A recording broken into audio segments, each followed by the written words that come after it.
Good morning everyone. आज आप सभी ने देखा जिस तरीके से निफ्टी, सेंसेक्स, बैंक निफ्टी में एक बड़ी गिरावट देखने को मिल रही है। निफ्टी 23,280 के पास लगभग 500 पॉइंट डाउन, सेंसेक्स की बात करें तो लगभग 1600 पॉइंट डाउन, और बैंक निफ्टी ने भी आज एक नया ब्रेकडाउन दिखाया है जिसकी वजह से 1500 पॉइंट डाउन यहां पर बैंक निफ्टी चल रही है। फिलहाल आपको याद होगा मैंने पहले कहा था कि थोड़ा सा पुल बैक आपको अगर दिखाता है तो यहाँ पर आपको थोड़ा बचना चाहिए, क्योंकि वो पुल बैक सस्टेनेबल नहीं होगा। फिलहाल आईटी काउंटर ने जिस तरीके से कल पुल बैक दिखाया, लोगों में काफ़ी हद तक ये उम्मीद थी कि यहाँ से पुल बैक जो है वो सस्टेन कर जाएगा। लोअर लेवल की बाइंग ज़्यादा सस्टेन नहीं हो रही।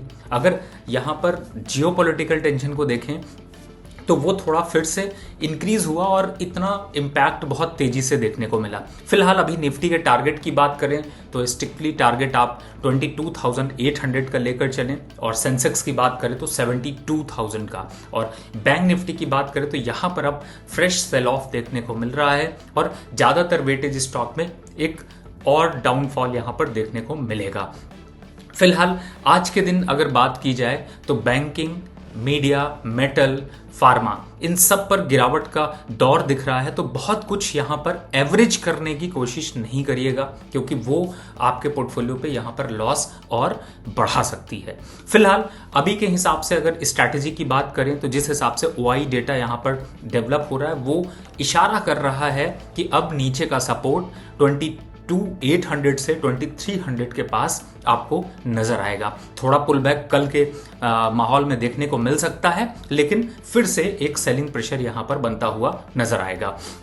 अभी के ओआई डेवलपमेंट को देखें तो ज्यादातर स्टॉक्स में स्टॉक के कैरी फॉरवर्ड होने के ज़्यादा हालात दिखाई दिया है, और ख़ास तौर से इनकी बात करें तो अब अप्रैल में अपनी पोजीशंस यहाँ पर ट्रेडर शिफ्ट करते हुए नजर आए हैं। यानी कि जो मैं कहता हूँ कि 45 दिनों से 60 दिनों तक अभी मार्केट में डाउनफॉल रहेगा, वो कंफर्मेशन डेटा भी अब देता हुआ नजर आ रहा है। थोड़ा सा फोकस कहाँ पर रखना है, किन स्टॉक से दूरी बनाकर रखनी, उसकी बात करें तो यहाँ पर आप पावर सेक्टर पर, डिफेंस काउंटर पर और खास तौर से पीएसयूज पे थोड़ा भरोसा जता सकते हैं। लेकिन ओवरऑल अगर प्रेशर देखा जाए तो आपको अब नया जो दिखाई दे रहा है वो है एनबीएफसी और बैंकिंग काउंटर, जिसमें कि आपको सेल ऑफ देखने को मिल सकता है। कुछ पर्टिकुलर स्टॉक्स की अगर मैं यहाँ पर बात करूँ तो मुझे ऐसा लगता है कि आईटी काउंटर ने तो फिर से वापस से नए सेल ऑफ की तरफ बढ़ा है, लेकिन टॉप दिग्गज कुछ स्टॉक की बात कर लें जैसे कि एचडीएफसी बैंक है, 780 तक के भाव अभी आपको देखने को मिल सकते हैं। प्रॉपर्टी, रियल एस्टेट काउंटर से यहाँ पर बिल्कुल अभी दूरी बनाकर रखिएगा, एटलीस्ट 45 डेज, उसके बाद ही कुछ यहाँ पर एक्टिविटी देखने को मिलेगी।